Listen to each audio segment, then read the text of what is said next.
ପିଲାମାନେ ବନ୍ଦେ ମାତରମ୍। ଆଜି ଆମେ ପୁଣି ଆଉ ଥରେ ତୁମ ଇଂଲିଶ ବହିର ଲର୍ଣ୍ଣିଂ ୱିଥ୍ ଜୟର ଫାର୍ଷ୍ଟ ଚାପ୍ଟର ବଡେଟ୍ ଦ ହିରୋ ପାଠର 12 ନମ୍ବର ଦେଖ। Let's sing together.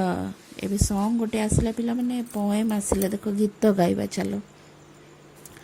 My little house, ମୋର ଛୋଟ ଘର।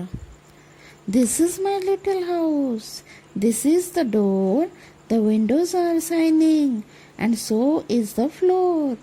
Outside there is a chimney, as tall it can be, with smoke that goes curling up over the trees. ପିଲାମାନେ ତମେ ଏଇ ଛୋଟ ପୋଏମ୍କୁ ବାରମ୍ବାର ଅଭ୍ୟାସ କରିବ ହେଲା।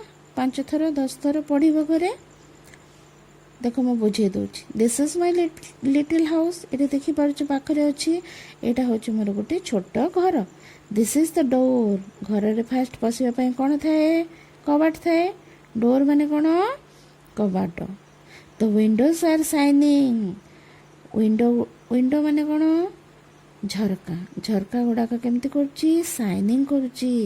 And so is the floor, ଆଉ ଚଟାଣ, ଫ୍ଲୋର୍ ମାନେ ଚଟାଣ, ଚଟାଣ ମଧ୍ୟ ସାଇନିଂ କରୁଛେ। Outside there is a chimney, ଘରର ବାହାରେ ଗୋଟେ ଚିମ୍ନି ଅଛି। ଚିମ୍ନିରେ କ'ଣ ହୁଏ ପିଲାମାନେ?